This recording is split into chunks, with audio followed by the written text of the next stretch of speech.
The bridge of the TSS Defiance hummed with quiet efficiency as Captain Maya Chen studied the mysterious signal that had appeared on their long-range scanners. Her dark eyes narrowed, fingers drumming against the polished surface of her command console. 20 years in the Terran Space Force had taught her that unexpected signals rarely meant good news, especially this far from Earth's territory. "Any change, Lieutenant?" Maya asked, keeping her voice steady despite the unease building in her chest. Lieutenant Riza Kazengni shook his head, neural implants glowing softly beneath his skin as he interfaced directly with the ship's communications array. "No, Captain." Same message repeating. "Outpost Helios requesting immediate assistance. Authentication code Sierra Tango 749. We are under." Then it cuts off. Authentication checks out. Security Chief Eliza Washington confirmed from her station, her massive frame, the product of growing up in Earth's heavy gravity, hunched over her console.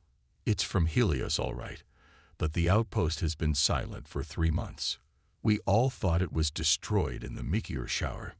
Maya rose from her chair, moving to the 3-dimensional stellar map projecting in the center of the bridge. Outpost Helios blinked as a small red dot at the edge of human territory, dangerously close to the Valkyrie Dominion. The aliens had made their opinions on humanity quite clear since first contact. Disgust, fear, and a bizarre fascination. To them, humans were Deathworlders, creatures who evolved on a planet so harsh that by all rights, they should never have developed intelligence. "Could be a trap," rumbled Commander Isaac Torres, her XO, voicing what everyone was thinking. "The Valkyrie have used fake distress signals before." Maya nodded. "And if it's not a trap? If there are survivors?" The bridge fell silent. Everyone knew what happened to humans captured by alien species who viewed them as evolutionary anomalies, particularly the Valkyrie, whose clinical research on captured humans violated every principle of galactic law. "Assemble the senior staff in the war room," Maya ordered. 5 minutes. In the Defiance's war room, opinions were sharply divided. The holographic representation of Outpost Helios rotated slowly above the table, casting everyone's faces in a pale blue light. "We should notify command and wait for reinforcements," argued Chief Engineer Dr. Kwame Osai, his voice carrying the soft lilt of his West African heritage. "The Defiance is a scout vessel, not a warship. If the Valkyrie are involved, we're outgunned." Maya studied the tactical display. Reinforcements would take at least 2 weeks to arrive from the nearest human fleet. 2 weeks that any survivors might not have. "The signal's using outdated encryption," noted Eliza, "but authentic. Either it's really from 3 months ago and just reaching us now due to some space-time anomaly, or someone found an old transponder and is using it to lure us in," finished Torres. Dr. Sarah Park, the ship's xenobiologist, had been unusually quiet. Now she looked up from her data pad, her expression grim. "There's another possibility. The signal could be genuine, but the outpost could be under Valkyrie control now. They may have forced survivors to send it." Maya's jaw tightened. The thought of humans being used as bait by the Valkyrie made her blood boil. She'd seen the aftermath of their research firsthand during the Proxima incident. Humans subjected to conditions designed to test the limits of their Deathworld physiology. "What's the latest intelligence on Valkyrie activity in this sector?" she asked. Lieutenant Commander Viktor Petrov, head of intelligence, pulled up a series of scan images. "Nothing concrete in the last month. Their border patrols maintain regular routes. However, there was an unusual energy signature 3 weeks ago, possibly a large vessel or small fleet passing through. Not definitive, but concerning." Maya made her decision. "We can't ignore this. If there are survivors, they're counting on us. But we're not charging in blind either." She traced a path on the tactical display. "We'll approach from the Tannhauser Nebula. Its radiation will mask our signature. Once in range, we deploy a small team on the stealth shuttle to investigate." "Who goes?" Torres asked. "I'll lead the ground team," Maya said, raising a hand to silence the immediate objections. Commander Torres will maintain command of the Defiance. I'll take Washington, Park, and Combat Specialist Quan. With respect, Captain, Petrov said, if this is a Valkyrie trap, they'll be expecting humans. Our physiology makes us distinctive to their sensors. Maya smiled grimly. That's counting on us approaching like humans. But we won't. We'll approach like Deathworlders. 3 days later, the stealth shuttle detached from the Defiance's underbelly, its advanced absorption materials rendering it nearly invisible against the backdrop of space. Inside, Maya and her 3-person team prepared for insertion. Eliza Washington checked her plasma rifle for the 5th time, her dark skin contrasting with the matte black of her tactical armor. Gravity compensators are disengaged, Captain. We're running at Earth normal. Maya nodded. Most alien species evolved on lower gravity worlds found Earth's 1G environment exhausting. For the Valkyrie, who evolved on a 0.7G world, Earth gravity was borderline debilitating without technological assistance. Human soldiers trained specifically to fight without compensators, one of many Deathworld advantages they maintained. Vital suppressors online, reported Jin Quan, the team's infiltration specialist. The devices would mask their accelerated human heart rates and higher body temperatures, physiological traits that made humans stand out to alien sensors like beacons. Dr. Park finished calibrating her portable scanner. I'm detecting multiple life signs in the outpost. Some are human, but there are others. Definitely Valkyrie biosignatures. How many? Maya asked, checking the charge on her own sidearm. At least 30 Valkyrie. Human signatures are weaker, maybe 15 to 20. They're concentrated in what appears to be the research section of the outpost. Maya's expression hardened. She'd seen enough research sections to know what that meant. Change of plans, she said. This isn't just a reconnaissance mission anymore. We're getting our people out. Outpost Helios had been built into the side of a small moon orbiting a gas giant. Once a thriving scientific installation studying exotic particle formation, it now floated dark and seemingly abandoned, only minimal external lights functioning. The shuttle docked at an emergency airlock, the team's specialized equipment cutting through the Valkyrie security measures. Inside, the corridors were dimly lit by emergency power, casting long shadows across the metal floors. Their artificial gravity is set to 0.7 G, Park whispered, checking her readings. Valkyrie standard. Maya nodded. Another advantage for her team. They'd be stronger and faster than the aliens expected. They moved silently through the abandoned corridors, encountering no resistance until they reached the central junction. There they got their first look at the Valkyrie. 2 guards stood at attention, their slender forms encased in iridescent armor that shifted colors like oil on water. Their elongated heads featured 4 eyes arranged in a diamond pattern, all scanning constantly, and breathing apparatus that emitted small puffs of greenish vapor. They've adapted the atmosphere, Park muttered. Higher nitrogen content, less oxygen. They're making the entire station more comfortable for themselves, and more debilitating for humans, Maya added grimly. Washington signaled silently. With practiced efficiency, she and Quan neutralized the guards without firing a shot. Their enhanced strength, developed on Earth's punishing gravity, making short work of the aliens. Park, hack into their systems. Find out exactly where our people are and what we're dealing with. The doctor connected her device to the station's network, fingers flying across the interface. I'm in. They're not even using advanced encryption. They must be very confident. Her expression changed as data flooded her screen. Captain, this is worse than we thought. The Valkyrie. They're not just any Valkyrie. This is a Science Inquisitor vessel. Maya felt ice in her veins. The Science Inquisitors were the Valkyrie's elite research division, infamous for their brutal experimentation on lesser species. They're running tests on the Helios survivors, Park continued, her voice shaking slightly. Stress tests, atmospheric deprivation, gravity manipulation. They're systematically documenting human physiological responses. How many survivors? Maya asked, her voice tight. 17. Originally 23. Park looked up, eyes haunted. The other 6 didn't survive the initial testing phase. Maya's fists clenched. Where are they being held? Park pulled up a station schematic. Level 3, Section D. The old xenobiology labs, ironically enough. Guard presence. Heavy. At least 20 Valkyrie security personnel, plus the 5 science inquisitors. Maya considered their options. 4 humans against 25 Valkyrie, in a station designed to weaken humans and optimize Valkyrie performance. The odds were poor. Then again, humans had evolved on a planet that tried to kill them daily. Poor odds were practically their comfort zone. We need a distraction, she decided. Quan, rig the environmental controls. Can you increase the gravity in specific sections? Quan nodded.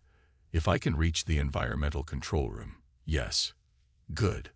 Set the gravity to 1.2 G in all areas except our extraction route. That'll slow them down considerably. The atmosphere? Washington asked. Leave it. We'll use rebrothers.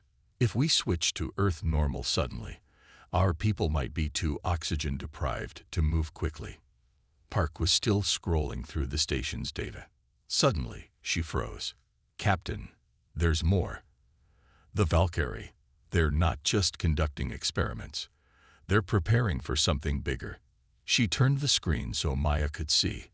On the display was a star chart marking dozens of human colonies, outposts, and settlements. Each was annotated with detailed atmospheric, gravitational, and defensive specifications. Next to the chart was a deployment schedule for what could only be described as an invasion fleet. They're using the data from these experiments to prepare for a full-scale attack on human territory, Park whispered. They want to know exactly how to neutralize our Deathworld advantages before they strike. Maya stared at the invasion plans, a cold fury building inside her. This wasn't just about rescuing 17 survivors anymore. This was about stopping a war before it began. A war the rest of humanity didn't even know was coming. Change of plans, she said quietly. We need to get our people out, but we also need this data. All of it. The Defiance can't stand against a Valkyrie war fleet, Washington reminded her.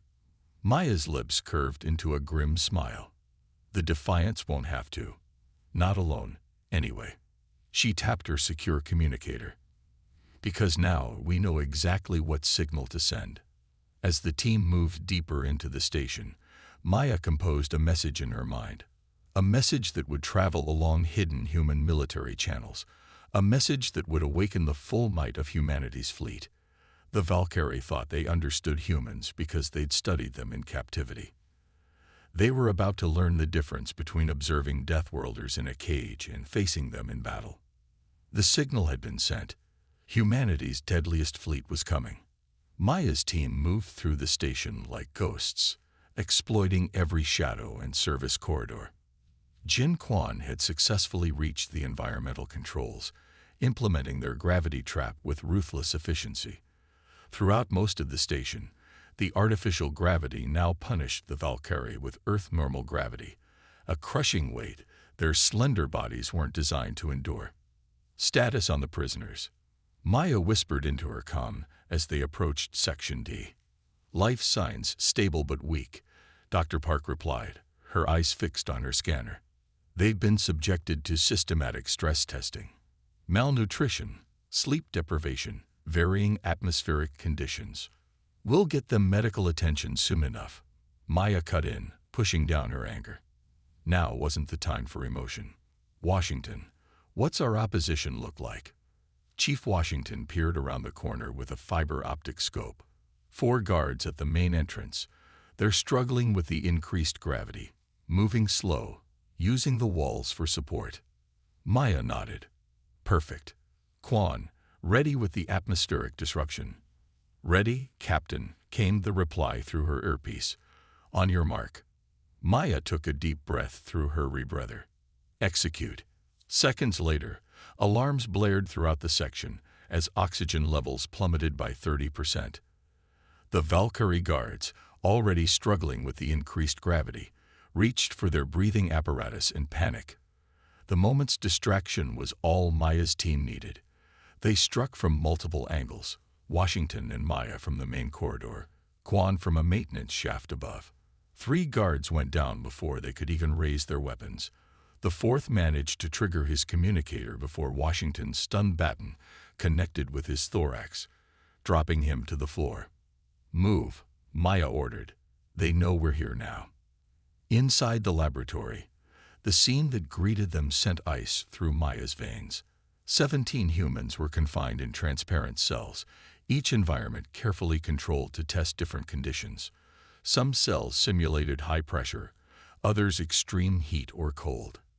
In one, a young woman huddled in a corner as the gravity fluctuated wildly every few minutes, slamming her alternately to the floor and ceiling. "Get them out," Maya ordered, her voice tight. Priority on the most critical cases. As Washington and Quan began overriding the cell controls, Dr. Park approached one of the Valkyrie research terminals.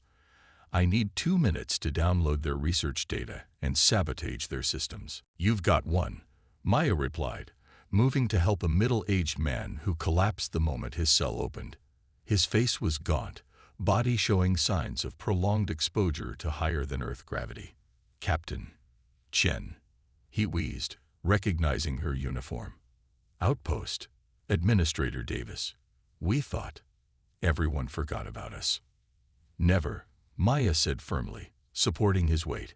"Humans don't abandon our own." A klaxon sounded, different from the environmental alarm. Maya's head snapped up. They've triggered general alert. "Park." "Almost done," the scientist called back, fingers flying across the alien interface. 30 more seconds.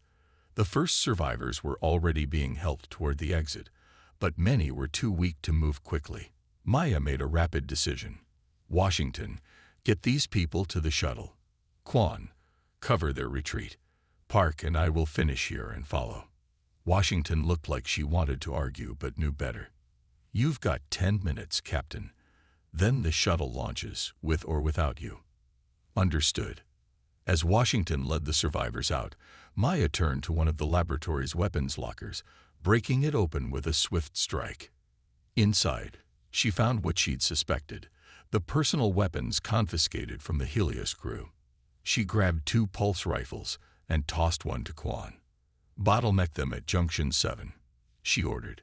"Use the gravity differentials to your advantage." Quan nodded and vanished down the corridor. Maya turned back to Park, who was disconnecting from the Valkyrie system. "Got everything." "Everything," Park confirmed, holding up her data drive, "including their fleet deployment plans, command codes, and..." Her eyes widened as she scanned the last bits of data, biological weaknesses they'd been desperately trying to conceal from us. A commotion from the corridor silenced their conversation. The sound of energy weapons discharging echoed through the metal halls, followed by the distinctive thud of bodies hitting the floor. "Time to go," Maya said, grabbing Park's arm and pulling her toward the secondary exit. They'd made it halfway to Junction 5 when the air in front of them shimmered. The shimmer solidified into the imposing form of a Valkyrie in ornate armor, not a guard, but something far more dangerous. "Science Inquisitor," Park breathed, raising her weapon. The Valkyrie's 4 eyes blinked in sequence, studying them with clinical detachment. When it spoke, its translator rendered its clicking language into flat, emotionless standard. "Captain Maya Chen of the Terran scout ship Defiance," it said. "Your reputation precedes you. I am Chief Science Inquisitor Nex Farrell. Your intervention is inconvenient, but not unexpected." Maya raised her pulse rifle. "Step aside, Inquisitor. Your experiments on our people violate 17 different articles of the Galactic Compact." The Valkyrie made a sound that might have been laughter. "The Compact's protections apply to evolved species, Captain, not evolutionary anomalies." "You mean Deathworlders," Maya said flatly. "Indeed." Nex Farrell moved with surprising grace despite the increased gravity. "Your kind should never have achieved sentience. a species from a gravity well that crushes bones, with atmospheric oxygen that should cause cellular combustion, surrounded by predators and pathogens that would devastate any normal world. You are aberrations, fascinating ones, but aberrations nonetheless. If we're so fascinating, why prepare an invasion fleet? Maya challenged. Yes, we know about your plans. The Inquisitor tilted its head. Because you are dangerous, unpredictable. Your physiology allows you to survive conditions that would kill civilized species. Your minds are shaped by constant threat, making you inherently aggressive. The High Council has determined your kind cannot be allowed to expand further. Maya's finger tightened on the trigger. You've been studying us for months. Did your research tell you what happens when you back humans into a corner? For the first time, something like uncertainty flickered across the alien's features. You are two humans against an entire science vessel. Your ship, while advanced for human technology, cannot hope to engage our fleet. Logic dictates surrender as your only viable option. Maya smiled thinly. That's where you're wrong, Inquisitor. About everything. She didn't fire her weapon. Instead, she tapped a sequence on her wrist communicator. The station shuddered violently as a massive energy surge disrupted its systems. Emergency lights flickered on as the main power grid failed completely. What have you done? Demanded the Inquisitor, reaching for its own weapon. Me? Nothing much, Maya replied calmly. But while you were focusing all your attention on us, Commander Torres was positioning the Defiance to fire a targeted EMP of your power core. The Inquisitor's weapon hummed to life. It changes nothing. Your people are still too weak to escape, and reinforcements are already. The rest of its sentence was cut off as Park fired her weapon, the pulse blast catching the alien square in the chest. It crumpled to the floor, stunned but alive. You talk too much, Park muttered, stepping over its prone form. Maya activated her comm. Status report, Commander Torres. EMP successful, Captain, came the reply. Station defenses are offline. The Valkyrie ship is attempting to power up weapons, but they're having trouble with their systems too. And our package. Transmitted successfully through the military quantum channel before we went dark. Fleet Command confirms receipt. Admiral Zhao says First Response Division can be here in 6 hours using the new gravity drives. Maya allowed herself a moment of satisfaction. 6 hours was enough time to evacuate the survivors and prepare a proper welcome for the approaching Valkyrie invasion force. Maintain position but stay out of weapons range, she ordered. We're on our way back with the survivors. The journey back to the shuttle was harrowing. Even with most of the Valkyrie security forces incapacitated by the increased gravity and atmosphere changes, several squads had adapted, using mechanical assistance to compensate.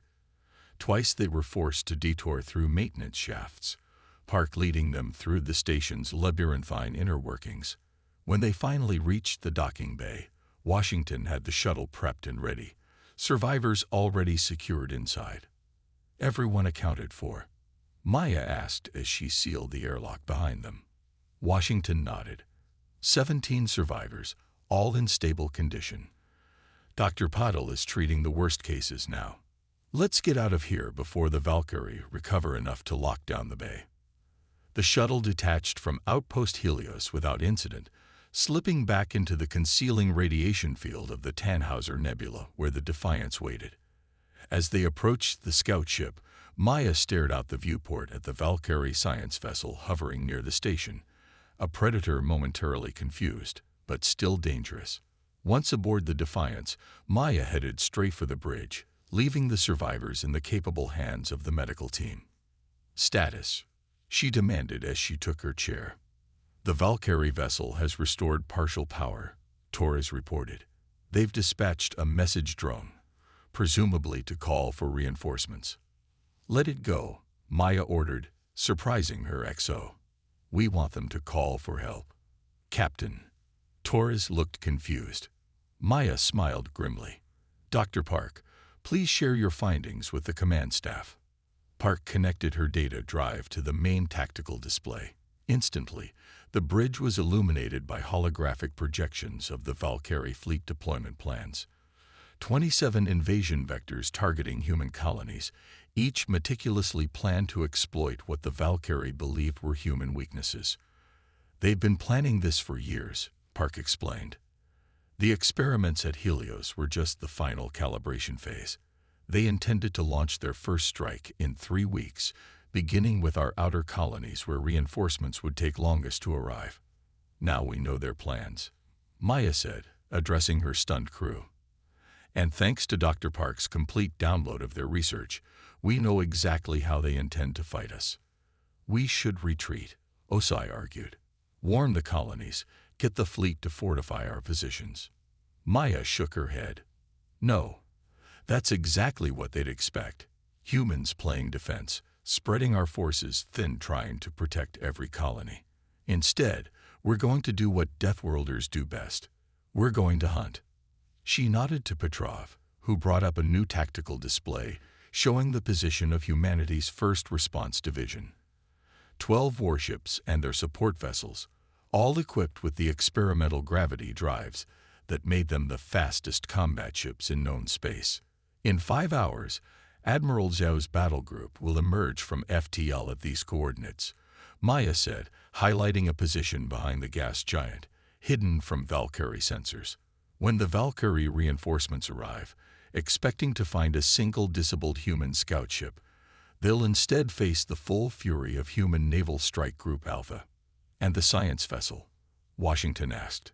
"We keep it occupied," Maya replied. "Running just enough to keep them interested, but not enough to scare them off. Commander Torres, plot a series of micro-jumps within the system. I want them chasing shadows until our fleet arrives." As the bridge crew hurried to implement her orders, Maya accessed a private terminal and began reviewing the biological data Park had retrieved. What she found confirmed her suspicions. The Valkyrie weren't just afraid of humans. They were terrified. Their own evolutionary path had left them with several critical vulnerabilities that humans, with their adaptable Deathworld physiology, could exploit devastatingly. The Valkyrie had spent years studying humans as specimens. They should have been studying them as predators. 5 hours and 43 minutes later, Maya stood on the bridge of the Defiance, watching as the Valkyrie reinforcements arrived. A battle group of 15 warships, arranging themselves in a standard hunting formation around the Defiance's position. As expected, they had taken the bait. "They're hailing us," Kazemi reported. On screen, Maya ordered, straightening her uniform. The view screen activated to show another Valkyrie, this one in military regalia rather than scientific dress. Its 4 eyes fixed on Maya with obvious disdain. "Human vessel, this is Fleet Commander Zorkel of the Valkyrie Dominion. You have illegally entered Valkyrie territory, assaulted a research installation, and stolen Dominion property. Power down your systems and prepare to be boarded." Maya raised an eyebrow. "Property, Commander. Those were human citizens you were torturing in violation of interstellar law." "Irrelevant," the commander dismissed. "Your primitive vessel is surrounded. Surrender now, or we will destroy you and recover what we need from your debris field." Maya smiled. "You seem very confident for someone who is about to lose their entire fleet, Commander." The Valkyrie made that strange laughing sound again. "Your species' irrational optimism is well documented in our research. It will not save you." "It's not optimism," Maya replied calmly. "It's mathematics." She nodded to Torres, who transmitted a simple signal. 3 quick pulses followed by 2 long ones. Immediately after, space behind the Valkyrie fleet distorted as 12 human warships dropped out of FTL, their weapons already hot and targeting systems locked. The Valkyrie commander's 4 eyes widened in what could only be described as shock. "Impossible. Our sensors detected no approach." "Another advantage of evolving on a death world, Commander," Maya explained, genuine pleasure in her voice now. "We learned to hide from predators long before we reached the stars." The bridge of the Valkyrie flagship erupted into frantic activity as the aliens realized their predicament. This is an act of war. Zor, Cal sputtered. No, Commander, Maya corrected. Your planned invasion of our colonies was an act of war. This is self-defense. She leaned forward. By the way, we also have your complete invasion plans, targeting data, and fleet deployments. Even if you somehow escape today, there's nowhere in the Dominion your forces can hide from us now. The view screen split to show Admiral Zhao's weathered face alongside the Valkyrie commander. Captain Chen, the Admiral acknowledged. I see you've made some new friends. Just giving our neighbors a proper human welcome, Admiral, Maya replied. Zhao nodded grimly. Commander Zorkow, this is Admiral Zhao of the Terran Defense Fleet. Your vessels are surrounded and targeted. Power down your weapons and prepare to receive boarding parties, or we will open fire. The Valkyrie commander hissed something untranslatable before cutting the transmission. They're powering weapons, Petrov warned. Admiral Zhao sighed. Some species never learn. All vessels, execute Fire Plan Omega. What followed wasn't really a battle. It was a demonstration. The human warships had positioned themselves perfectly, using the tactical data Maya had provided to target specific weaknesses in the Valkyrie ship's designs. Within minutes, 10 of the 15 Valkyrie vessels were disabled, their propulsion and weapons systems surgically eliminated while leaving life support intact. The remaining 5, including the flagship, attempted to jump to FTL, but the human fleet had been ready for this too. Specialized gravity bombs, technology derived from Earth's punishing gravitational field, disrupted their drive systems, leaving them stranded. 30 minutes after the first shot was fired, the Valkyrie fleet had surrendered. Admiral Zhao's voice came through the comm again, this time directed solely at Maya. Outstanding work, Captain. The data you recovered may have saved millions of lives. Maya looked at her weary but proud crew, then at the medical bay display showing the rescued colonists already recovering their strength. Just doing what humans do best. Admiral, she replied, surviving against the odds. 3 weeks later, Maya stood in the observation lounge of Starbase Arcturus, watching as diplomatic shuttles arrived for the emergency session of the Galactic Council. The Valkyrie invasion plans had sent shockwaves through galactic politics, leading to sanctions against the Dominion and new defensive pacts with human space. Dr. Park joined her at the viewport, nursing a cup of coffee. I heard they're promoting you to Commodore. Maya shrugged. Just rumors for now. Well-deserved rumors, Park insisted. You know, I've been analyzing the Valkyrie research data more thoroughly. Want to know something interesting? Always. They actually admire us, in their own twisted way. Their scientific journals are full of amazement at human adaptability. One passage specifically mentions that while most species evolved to fit perfectly into their environmental niche, humans evolved to change their environment to fit them. And when they couldn't change it, they adapted themselves instead. Maya considered this, so despite all their talk about us being aberrations, they're jealous, Park finished. Their evolutionary path made them specialists, perfect for their world but fragile everywhere else. We're generalists, maybe not perfect anywhere, but capable of surviving everywhere. A flurry of activity near the airlock drew their attention as a Valkyrie diplomatic delegation arrived, their movements stiff and uncomfortable in the starbase's Earth normal gravity. They'll adapt, Maya said, watching them, or they'll learn to live with us as equals. Either way, they now understand that humanity isn't just another species to be studied and categorized. What are we then? Park asked, genuinely curious about her captain's perspective. Maya smiled, watching as the stars beyond the viewport glimmered, each one a potential home for humanity's ever-expanding presence. We're Deathworlders, she said simply, and the galaxy had better get used to us.